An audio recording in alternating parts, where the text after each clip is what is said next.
The actual problem with this talk is it's way longer than 50 minutes, so we're going to blow through some stuff. That introduction was really long. So how to shot web was the previous title. The new title is the bug hunters methodology because it makes much more sense. How to shot web was a meme for a video game about 8 years ago called Natural Selection. It was based off of a weapon that you use in the game, and it malfunctioned, and people were always talking about it. And how to shot web was one of these memes that came out of that. Anyway. So who am I? I'm Jason. You heard my intro. I work at BugCrowd. I'm the director of technical operations. The reason why I got into being a bug bounty hunter was just because I saw a lot of really good people were doing this work. So BugCrowd, as well as a couple other vendors, as well as Google and Facebook and PayPal, have all started to up their security game by offering bug bounties. I started to see some really excellent, skilled hackers get into this, and I wanted to see how good I was against them. Because you can never really tell how good you are in this industry, right? Like, unless you sit down with someone next to you, you can judge their skill level. But against another consultancy, when I worked for a consultancy, I just didn't know, how good I was, and I wanted to figure it out. So in 2014, I was the #1 all-time on their leaderboard for BugCrowd. That was, at that time, there was 12,000 registered hackers on the BugCrowd platform. This year, there is 18,000. So I currently occupy the space #6. They hired me on to be a full-time employee to lead our relations with all kinds of things. But what this talk is actually about is how to hack stuff better and more practically. It's not just about bug hunters. It's about application assessment in general. So more specifically, what we're going to talk about is the philosophy and the difference in bug hunting, discovery techniques, mapping methodology, parameters, fuzz strings, filter bypasses, and awesome tooling that I found when I did this work. So what I did to make this presentation was basically I went out and found every bug hunter from the top 100 lists. And so a lot of people like BugCrowd gamify this work. So they host a bug bounty for a company, and every bug that these bug hunters find, you get points awarded, and money if you find a vulnerability. And you move up this giant leaderboard. And so I went out and parsed with my own scripts, this is before I worked for BugCrowd, all of the top 800, I think, from every platform, every person that's doing this, not just BugCrowd, HackerOne, Synac, all these other people. And so I started learning what they were doing by reading their blogs and parsing their blogs. There was no automated machine learning scripting thing that I had to do. I basically had to sit down, read every one of their bug disclosures that they made public, reverse engineer it, figure out why they looked for that, figure out if the parameter was present on a lot of applications, and then put it into this presentation. So that's how this was made. And I started with my methodology and then added on top of it. So philosophy for bug hunting as a consultancy, which I call single-sourced, or as crowdsourced, which is basically running a bug bounty. So in a single-source testing, you're looking for a lot of common vulns, OWASP top 10 vulns. You're not competing against anybody else, really, unless you're in a bake-off situation with another consultancy. So really, there's no one biting at your heels in any cases like that. That's fine. You basically don't have a lot of incentive. When you're doing this type of work, you're usually incentivized in consulting for finding a lot of vulnerabilities as opposed to really critical ones. That can vary depending on the consultancy you work for, but usually it's incentivized for count. And then the payment for this service, the consultant, or not the consultant, the client can't really tell if they got a good test. I mean, reputation of the consultancy is the only thing that you're counting on to tell if you got a really good test. You don't know the unknowns in your application. Only one guy from that consultancy looked at your application. So you don't really know how good it was, how good that assessment was when they looked at your site. I mean, you could proxy or you could log all the traffic they sent there. You could see if they ran a scanner, but how good is that, right? Like, it's not the greatest way. So in crowdsourcing, I found out that people are looking for vulns that aren't easy to find, because those ones get submitted really fast to the programs and are usually found right off the bat. So they don't do that. They look for stuff that's harder to find than the entry-level OWASP top 10 bugs some of the time. So you also, like I said, you're introducing time into this, and you're also introducing competition into this type of testing. And now, instead of one tester, you have 10, 20, 30, 40, 100, 1,000, maybe in some case 18,000. So more eyes on the problem basically gives you a ton of return on investment. And you only pay for the bugs if they're valid bugs and they come in. You don't have to pay for the service if they don't find bugs. So these are the regular methodologies when you do application assessment. So the Web Application Hacker's Handbook and the OWASP Testing Guide version 4.0. So these are what all web hacking consultancies use to build their methodologies or have contributed to either this book or this guide usually. Like NGS, who had one of the best methodologies that I had ever seen, they contributed to the OS testing guide. So if you want to get into regular web hacking or application assessment, this is where you start. And then you can add the stuff that's in this presentation on top of that if you want to add these edge case scenarios and look for more stuff. So first we're going to talk about discovery. So the idea in bug bounties is to find the road less traveled. So in bug bounties, a lot of the time, you're not just assessing one site. What you're doing is you're defining a scope. So you say, if your company is acme.com, in your bug bounty brief, you say, all right, everything that's in scope, everything that's star.acme.com is in scope. So that means admin.acme.com is in scope, mail.acme.com is in scope. All these subdomains, which are actually separate applications, can be included in your bug bounty. If you're going to buy a bug bounty, this is awesome, because basically you're getting pen tests on multiple applications for the price of one. But I didn't say that, so don't quote me. So when you're a tester, you don't want to test the flagship application. Acme.com has probably had a pen test. It's probably been run through Fortify or some secure code analyzer or something like that. You can look at it and find vulns, but you're more likely to find critical vulns on sites that's been left out there by marketing or the email servers or something like that. So you need to find these applications that exist out there. And these are methods for finding the road less traveled. So find subdomains using Google, or you can use some other tools I'm going to show in a second. Make sure for every new server you find, you port scan completely. This is just common sense in a lot of testing. But web application testers usually don't cross over with network level testers. So when they find a new server, they'll go straight after the application, like the login and the pages and the parameters. They're not looking at the ports or the other services on the box. So you need to do that. You also want to find, if you're testing based on an organization, you want to find any acquisitions that organization might have just acquired to go after. It might not be listed or anything like that, but in some bug bounties, as soon as a company acquires another company, they are fair game on the bug bounty, so you can go after them. Google has a 6-month rule, I think. So basically, as soon as they acquire a new company, you can't test them as part of the bug bounty and get money for vulnerabilities until 6 months. So you also want to look for sites when they've had major functionality changes or redesigns. You want to check mobile websites because they're created to render differently in the browsers. They involve a lot of JavaScript. And then you want to find mobile apps when they launch new apps or new versions of mobile apps. So mobile websites and mobile apps, client apps. So for finding subdomains, there exists this tool called ReconNG. How many of you know ReconNG? Yeah, cool, a lot of you, awesome. So ReconNG basically is an open source information gathering tool, and it has a couple modules to find subdomains. The problem is you have to start up the ReconNG console, then you've got to select which module to use, and you have to insert the domain name, and you've got to do this for all 7 different methods to find subdomains. So this script that I wrote, it's just a simple bash script. You just put in your domain, and it will scrape Google, scrape Bing, scrape Baidu, scrape Netcraft, and Bruteforce the domain, the top-level domain, for new applications, basically, new subdomains. So you can grab that off of GitHub. And there's anything in orange text is hyperlinked, and I'm sure the slides will be online somewhere, or you can ask me for them to resources which you can get further information from.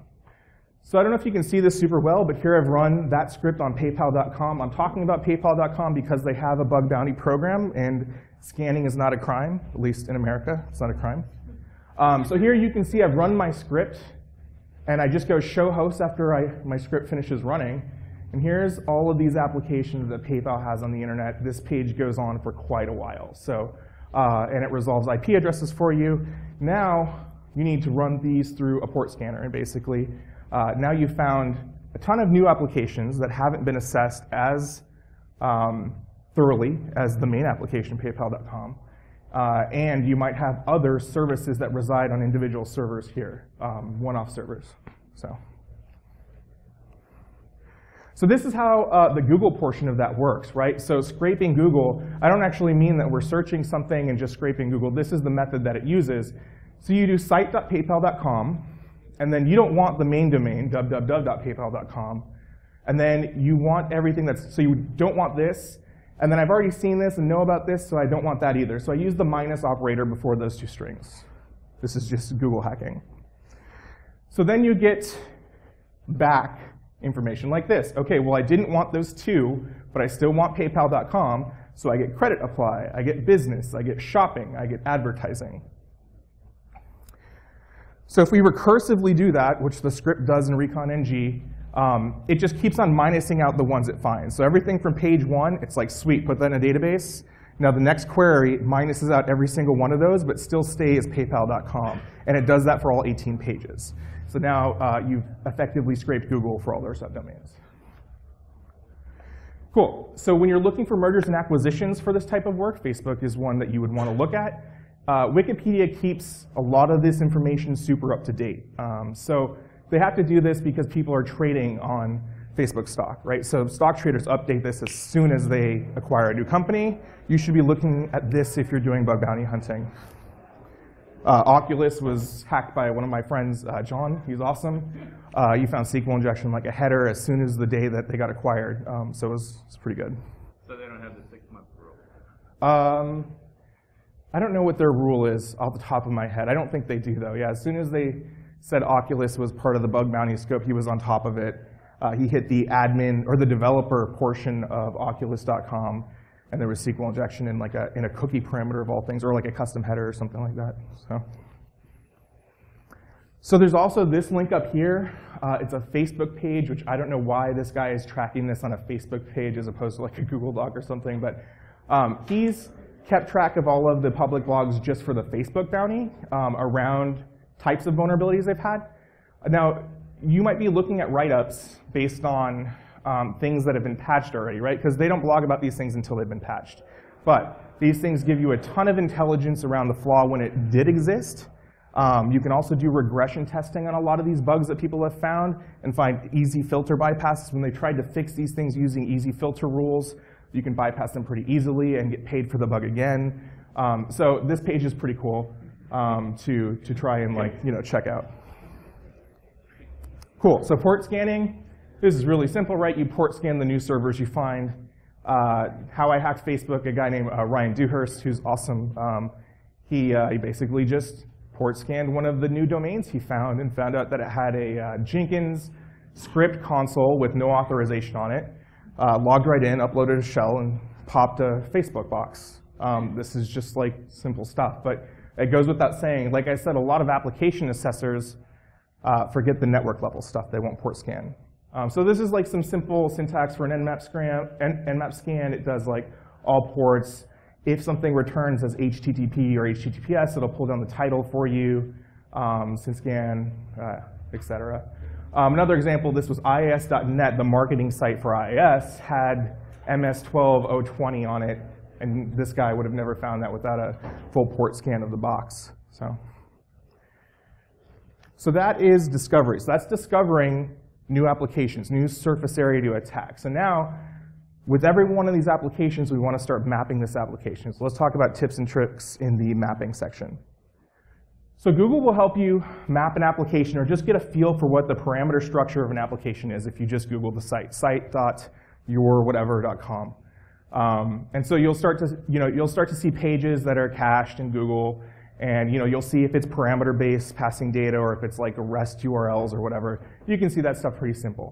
The next part is you want to start doing directory brute forcing here. Has anyone here ever used dirbuster before? Cool. Dirbuster is cool. This is cooler.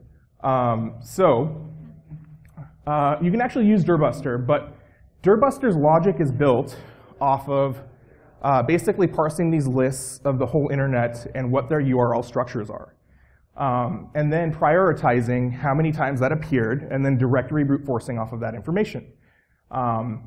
So these lists are a little bit different. So the directory brute forcing list linked here, the one called the RAF list, what they did is they went out and they spidered the whole internet for the robots.txt files. Does anybody know what a robots.txt file is?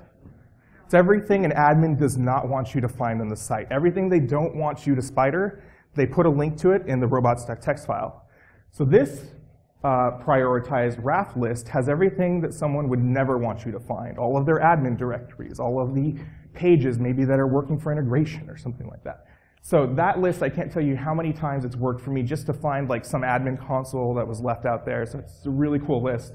You can use that in Dirbuster. I feed it to Burp. You can also use it in any other directory directory brute forcing tool. If you manage to find out that your site is using SVN or is hosted on SVM or Git Digger, it's like, or a Git if it's an open source project, you can use these two lists, which basically parse out all of the projects from SVN and Git. And your project will be included in there with complete URL paths for every different page that could exist on the application. So feeding these into your directory brute forcing tool gives you a complete map of the site, whereas your spider might not even have known that some of these pages exist. And if they're configured incorrectly with authorization, you can get access to all kinds of cool stuff. Also, once you have a complete map of the application instead of just a partial one, you can feed it into your favorite scanner and get better results from that as well. So then you want to move on to, so that's finding like unlinked content or directory brute forcing. Now you want to move along to trying to find out more about the application. I use some pretty cool or simple tools here, which are Wappalyzer and BuiltWith. They're just Chrome extensions. You can find them in the Chrome store. Wappalyzer and BuiltWith basically just identify the technology stack of the site that you're visiting by pushing a button. So it'll tell you the whole stack, including like all the server-side JavaScript libraries, all the analytics they use. It'll do this by either parsing the comments of the page and finding out what version it is or whatever, and then displaying it to you, or by return times or all kinds of other random stuff. They profile based on some pretty neat tricks in here, but either one, they're pretty simple. So another cool one here is retire.js. I like this one a lot. Basically, you point it at a site. It comes in like a command line script. You point it at a site, and it'll tell you what server-side JavaScript libraries, like jQuery stuff, they're using, and if they're out of date, and what vulnerabilities are contained in the version if it's out of date. So immediately you get back some security information from retire.js. It's pretty cool. So, excuse me, I am sick and my nose is killing me right now. Okay, so and then once you get this information, you can start checking for CVEs based on version numbers. Like remote code execution or cross-site scripting vulns, anything that's been reported for that current version, you can use that information that you got with BuiltWith or Wappalyzer to start finding vulnerability data. So then there's also WP-Scan and CMS-Map. So if you get lucky enough to find a CMS, which are usually a crap show, they're configured really badly most of the time and have vulnerabilities not in the core, but in the plugins that you install and the themes you install. These two tools, scripts, will scan your installation of WordPress or CMS-Map or Joomla, Drupal, or Joomla, Drupal, WordPress. What's the other one? There's one more. What? Yeah, Squarespace, SiteMinder, a whole bunch, yeah. So they will scan all of those and pull down all of the plugins they have installed, all of the users, and then check them against databases of known vulnerabilities for those themes and plugins that CMS is using. So here's an example of that, just looking at a local, this is hard to see, sorry, but I ran it against a localhost installation of WordPress. It found out that I had some plugins and a theme. It said my theme was vulnerable to cross-site scripting or local file includes. And that was it. I went and exploited the vulnerability. It even has a link to the advisory for the vulnerability and how to exploit it. So WP-Scan and CMS-Map are really cool. This is something I see a lot. I just included it. It's not like super cool, but I see a lot of people doing directory brute forcing and getting like a 200 and then a 404 for something that doesn't exist, and then getting a 401 and being like, okay, well, I get a 401, so I know that probably exists, but I don't have access to it. And then they give up and they go on to the next thing. What you want to do is you want to make sure that you recursively brute force to the next path in the URL. Because a lot of the time after control panel here, access control might not be set up for individual pages after control panel. So control panel might not have given you anything. But now control panel /admin.html might be set up incorrectly. So recursively brute forcing, you want to make sure you're doing that instead of just brute forcing for top level stuff. So mapping and vuln discovery using open source intelligence. There are many sites out there that cache information based on vulnerabilities that people have found. So XSS.com, Reddit/XSS, PunkSpider, this site actually just burp scans the whole internet and puts up the reports for anybody to see. XSS.cx, XSS.expose, so this one, and this one are all just these sites where some hacker or kid or researcher goes out and says, oh, I found an XSS on this site, and they submit it and they get points. These kind of came along before bug bounties like we did. So, where companies wouldn't pay for those vulns before, people still wanted to get credit, hackers still wanted to get credit for them. So you can search these for your organization. You can also search Twitter for vulnerability classes like LFI or SQL injection or cross-site scripting with your company name and find all of these people who are actually hacking your site. Open source intelligence gathering against an entity. And so, these sites might still be up there and not reported to the company that you're doing, so you can actually report them via bug bounty. I've actually done that before where somebody submitted an XSS to these sites but didn't submit it to the bounty.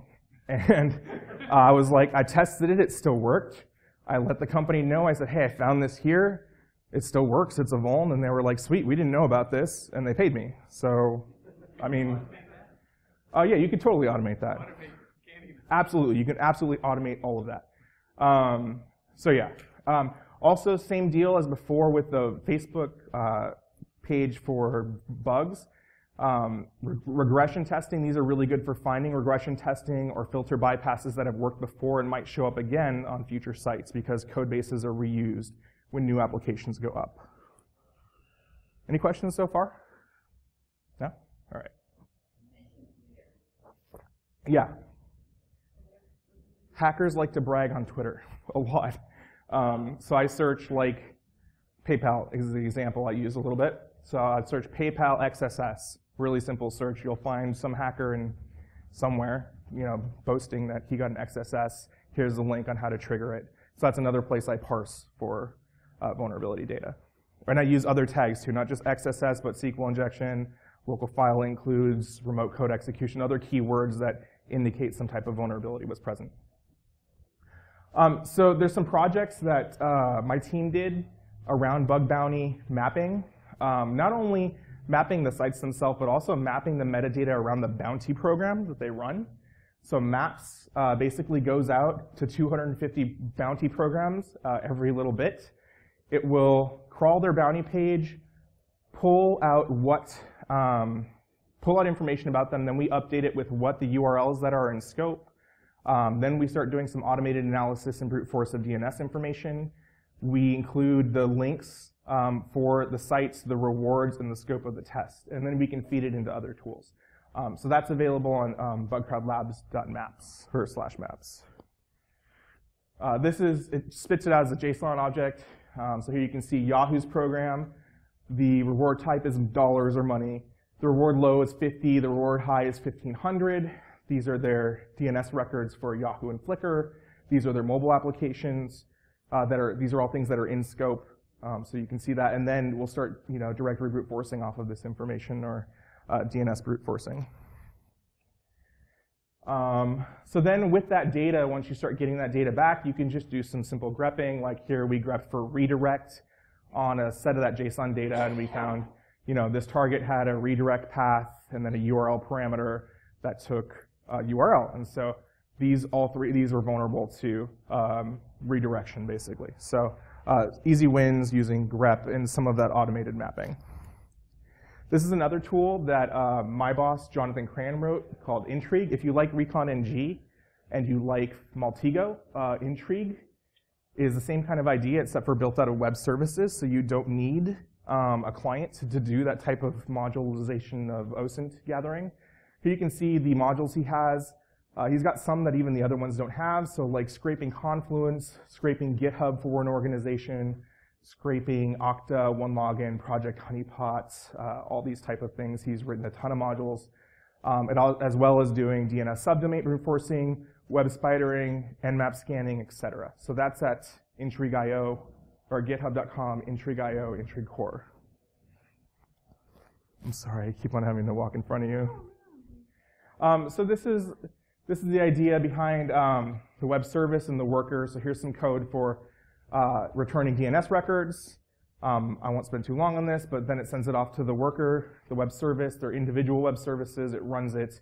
It returns data to you, either an HTML page or a JSON object. But here is the DNS sub brute forcing output.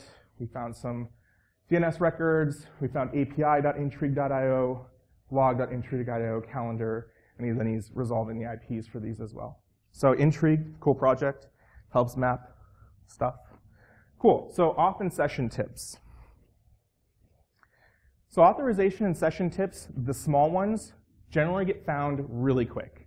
So a lot of these will either be excluded via the bounty brief. The company actually already knows about them, doesn't care about them, so you don't really have to worry about them in that sense, or they're found right away. So things like the user and password, when you put them in, you can like discern a good username and bad username by the error message on the page. No password or password reset, doing the same thing. No account lockout, weak password policies.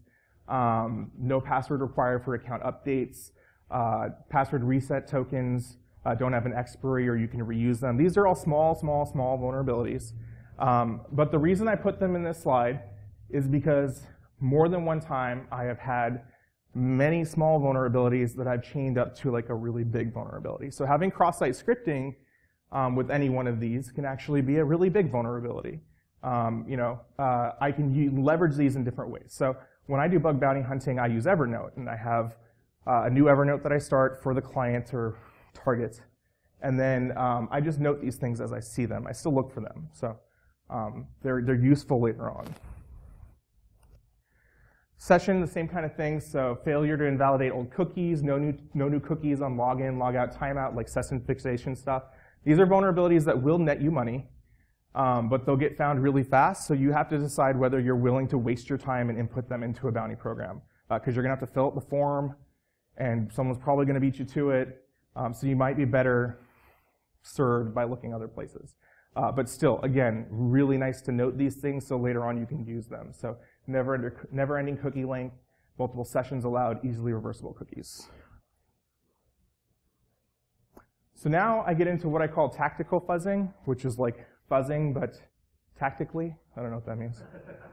Yeah. So we'll talk about cross-site scripting first. So the core idea of cross-site scripting is the page functionality displays something to the users, or this is what you should be looking for, right? If I put something in a search bar, does my search get reflected back at me? If I put something in a comment, does my comment show up somewhere else? Now, does that happen? All right, can I put JavaScript in there and get JavaScript to execute on someone? So a lot of people, when doing cross-site scripting testing, will have to go through every parameter and payload and check for which characters are allowed in that field. But really, when you do this type of work, you can kind of rely on the 80-20 rule. Finding 80% of the cases most of the time you can do is actually serves you the best way. So a lot of testers in AppSec use what's called polyglot payloads. And you probably have two before if you've ever seen this string. Wait, hold on. Does anybody know? Oh, you can probably see it on my hand. Does anybody know where this is from? That's not going to work. So this string is a polyglot payload from Rsnake, who I think right now works at White Hat. Rsnake wrote the cross-site scripting cheat sheet. It's one line that executes cross-site scripting in multiple different contexts and bypasses several different filters. So you pop this into a search box, and it's probably covered about 50% of your test cases for testing for contextual cross-site scripting vulnerabilities. Now this was good. This was put out like 5 years ago, maybe 6 years ago. I don't know how long ago Rsnake put this out. But this is a polyglot payload, meaning it's one string that can execute in multiple contexts. So these are some new school polyglot payloads. This is another one. This is a multi-context filter bypass-based polyglot payload by a guy named Ashar Javed. He wrote his PhD paper on cross-site scripting, which I did not know you could do, but he did, which is super sweet. He ran this string across the Alexa something or other, 100, 500. It's in his research, which is linked there. You can see his whole presentation. He managed to pop cross-site scripting just on search boxes across the Alexa. I think I want to say it's 100 in 80% of the cases with this string. So 80-20 rule, pop this in, pop our snakes in, pop our next one in. This is some research done by a guy named Matthias Carlson. This executes in multiple contexts as well. So based off of his presentation, which is all about web polyglot payloads, which is linked off of his name, you can go read his whole presentation. He has a whole presentation about how he came up with this string. It's not only the shortest, but the most will render in the most contexts. That's what his whole presentation is about. After he did this research and released this paper, they made a CTF for this type of injection testing. So if scanners aren't doing this, they should really start. If you work for a scanning company and you're not using polyglot payloads, you should start doing it, because these save you a lot of traffic and they're more reliable to finding cross-site scripting vulnerabilities. So he made a CTF for these types of things. The guy basically put up a page and he said, this is vulnerable to vanilla cross-site scripting in multiple contexts. How many contexts can you make a string execute in with the least amount of characters? So you can see the scoreboard, and Matthias he's actually 17th, and he didn't use his original string. He uses a new one here. Here's number 1, executes in 16 different contexts, is only 87 characters. The link to this was on the previous page. I add this to all my fuzzing lists when I start doing fuzzing for cross-site scripting. Other observations around XSS when you're looking at bounty programs. So what are the input vectors, or some of the parameters? Customizable anything, so like themes or profiles via CSS. When a site allows you to create your own theme via CSS, is pretty much always vulnerable to JavaScript injection, which means cross-site scripting. Anytime you have a name of an event, a meeting name, or your username on a site, a lot of these, for some reason, don't get filtered. I just saw it repeatedly over parsing these blogs. This is just, people don't parse the name fields. URI-based, imported from a third party. So think like Facebook. If you set your name to script alert in Facebook, of course they're filtering your characters, but then when they get rendered on a page that integrates with Facebook, are they filtering your characters? Probably not. So they think that the consumable data from Facebook is safe.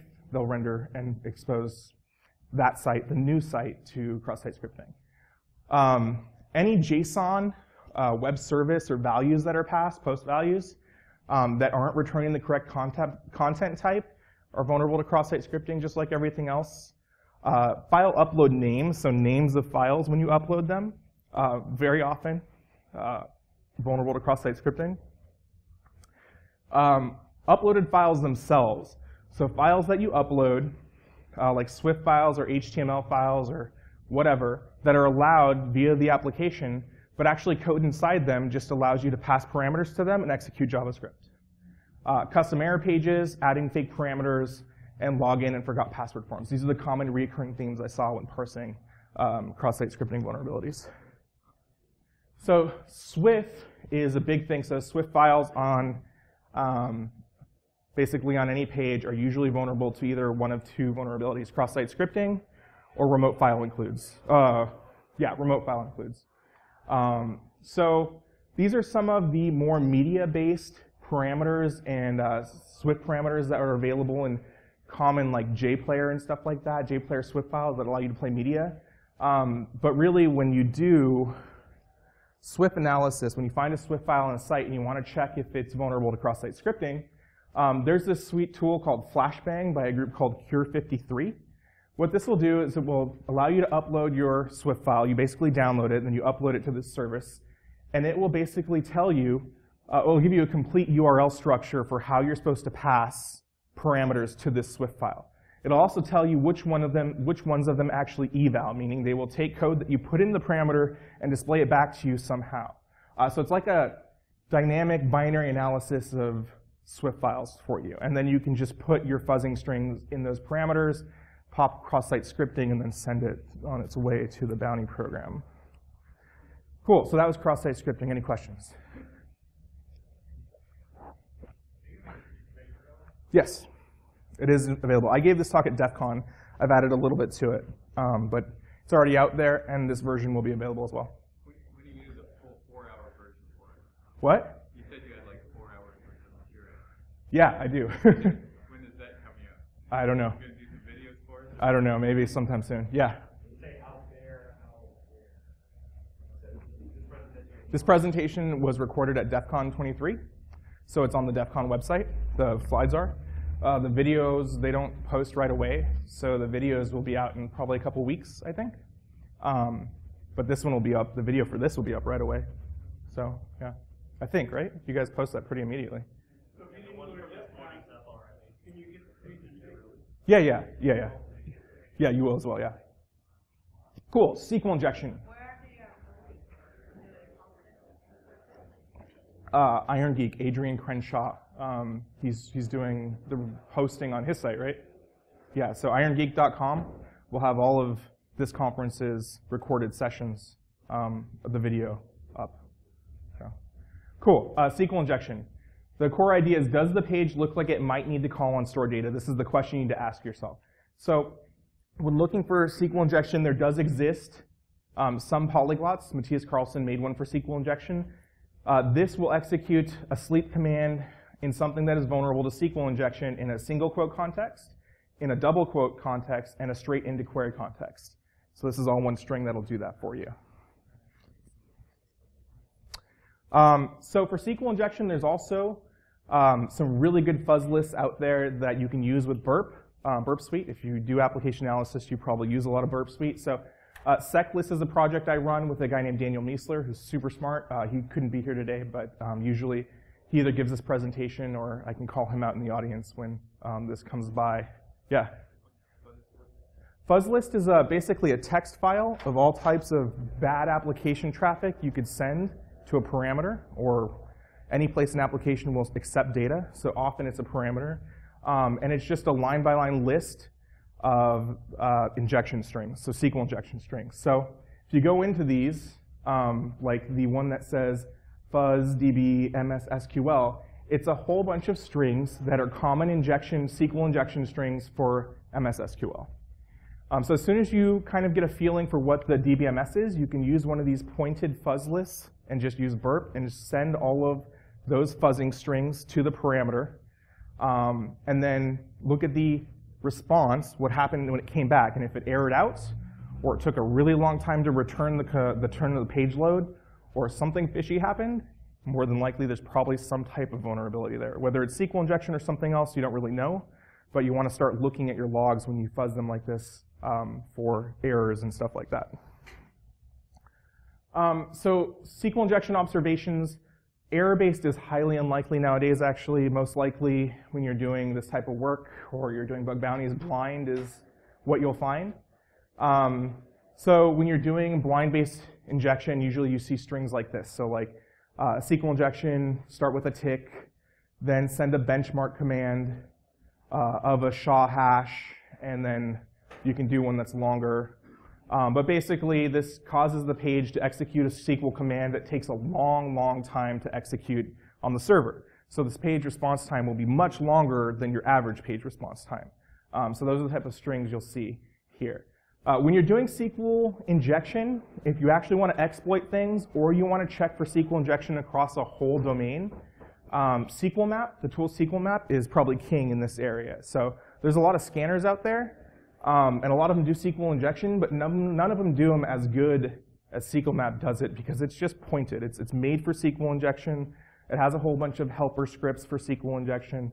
And a lot of people don't know that there's these functions. So a lot of people think you can just test one parameter at a time with SQLmap. That's actually not the truth.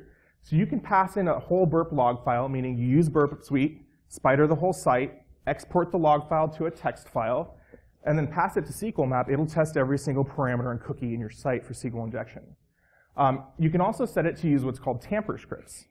So Tamper scripts are used when you think an application has a filter set up for SQL injection or any type of injection. So it's filtering out a certain character, right? Well, what the Tamper scripts will do is they'll change that character to encode it, or double encode it, or triple encode it, or use a different representation of that character to see if it will bypass the filter. So Tamper scripts are really useful for bypassing blacklists. For instrumenting SQLmap quickly, because normally it's a command line tool, SQLiPy is a plugin for Burp, which allows you just to right-click on any request in Burp and send it to SQLmap. So it's a really cool tool for people who just want to spot check certain areas. So common parameters or injection points for SQL injection that I saw across the research: ID values, currency values, item number values, sorting parameters, JSON and XML values, meaning web services. Don't forget to fuzz your web services for SQL injection. Cookie values, I was really surprised at this, but a lot of cookies are still vulnerable to SQL injection for some reason. Custom headers as well. And I think I already said web services, but REST-based services as well. So this is SQLiPy. So here you can see Burp Suite on the left, where I have a request. And I just right-click after I installed this plugin and said send to SQLiPy. And Burp is different now. I took this screenshot when the scanner results were on a whole different tab. Now they're included in the main page of Burp. But it's the same idea. You'll get like a big exclamation point saying, yeah, SQLmap found that this was vulnerable to SQL injection. So it's a really fast way to instrument SQLmap. So I talked about Tamper scripts. These are all the Tamper scripts that SQLmap can do. So like apostrophe null encode, like these are all different ways to encode those special characters to try to bypass filters. There's multiple Tamper scripts to use, but if you want to break them down by DBMS, you can save yourself some traffic. So if you know you're up against a site that does MS SQL, these are the ones you want to use. If you know you're up against a site that does MySQL, these are the ones you want to use. Just if you don't know in general, that's the general syntax you want to use. So this is my list of SQL injection resources that I keep handy while I'm doing SQL injection testing. This has cheat sheets and guides on how to do SQL injection and all the different flavors of DBMSs. So MySQL, MS SQL, Oracle, Postgres, and Access, DB2, Informix, SQLite 3, and Active Record. So I keep these basically in a bookmark file. So whenever I start seeing injection of this type, I can go. These cheat sheets tell you, okay, well, if you know there's SQL injection here, here's how you pull out the admin user password. Here's how you port scan the internal machine using a SQL command. Like they'll tell you all kinds of useful tricks using SQL injection to use. So, okay, so file uploads and uploads in general. So local file inclusion is a big vulnerability that's still seen a lot. So these are common parameters or injection points. File, location, locale, path, display, load, read, and retrieve. These were the most common across the research. To exploit a local file injection, you can use a tool called Liffy. I haven't used it much, but it looks really cool. And I know the guy who wrote it, and he's usually pretty elite. So I would suggest trying that or using that seclist project I talked about. There's a fuzzing directory, and then there's an LFI list. And so here, you can see the strings inside the LFI list are just lines of attack strings to put into those parameters that will try to retrieve out a file in the file system. So here you can see I'm trying to echo out etc password multiple different ways. So starting with a null byte, asking for bin cat etc password, just a whole bunch of different ways to do local file includes. So that is what I use there. So for remote file includes and redirects, these are the most common parameters. Eventually, I think someone's going to write a burp extension that just like alerts when it sees one of these, so you know when to test it. It could be easily automated. I just haven't done it yet. So destination, continue, redirect, URL, URI, window, and next, or anything with a URL in it. There are some common bypasses for basically making the redirection work. So instead of including the HTTP in some of them, in order to get it to work, you just do //google.com. There's a whole bunch of I forget what they're called, but oh shoot, I am so close to done. All right. So here's some more for RFI parameters. You can just kind of use this as a template to see where these things would go, or to see where these vulnerabilities would exist. Malicious file uploads are a thing, so just uploading a file that might be a shell. There's some cool research by this guy, Suresh Dalili. His presentation is a whole presentation on file upload vulnerabilities. It's the best one I've ever seen. It's pretty old, but it still covers all of the general stuff like content type spoofing, extension trickery. So use that as your reference there. The other thing is that there exists some research into files that you can actually execute in 2 different contexts as compiled files. So think about like a PDF and an executable. Those are 2 different file types, but you can actually mash them together, and based on which way you call them, they will successfully show you a PDF or successfully execute code. So these things are called polyglot payloads as well. They're file-based polyglot payloads. So is that a vulnerability to you if I'm able to upload a PDF that actually execute code if somebody downloads it and runs it the wrong way? Maybe, maybe not. I think it's cool research, so I put it in here. These are the examples of the files he's mashed together. So like a JPEG that's also a zip, that's also a PDF. So this is his research links here. CSRF, am I out of time already, or? Yeah. You don't want to run all the way till 3 o'clock. Yeah. Cool. You're 3 minutes over the 45 minutes. Okay. I think I'm done. I'm sorry. Yeah, questions, I guess? Sorry. So there's CSRF tools that automate CSRF across the whole domain, checking for CSRF tokens and bypassing CSRF protections. And then there's privilege, transport, and logic vulnerabilities and what tools I use there. And then there's just like a wrap-up stuff and how to do an assessment like this in 30 minutes. So like how to instrument these tips and tools to do an application assessment in 30 minutes. That's pretty comprehensive. So You do not have any of this on your GitHub page? I do. So last page, I think, or I don't know if it says in here. In my GitHub, we ported the whole slides to Markdown. So all the tools that are linked in here, all of the basically stuff I'm saying, I've tried to write down in something called the Bug Hunters methodology, and I'm sharing it with the world so they can take it and do better application testing. It's on my GitHub. It's github.com/jhaddix. All of the ninjas or testers I profiled for this research are on this Twitter list, so you can follow it. They often tweet really cool attacks or write-ups on stuff they do that will keep you pretty relevant in this type of field. So yeah, this is the thing. I have 50% more research still to parse from this, and I just haven't had time to do it yet. It could probably be like a training or something, I don't know. It's 13 memes and all of this, by the way. And then thanks to every bug hunter, the people I work with.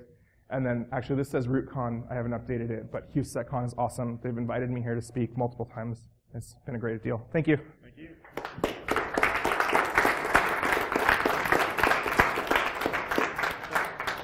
That would be a live training? Or I don't know.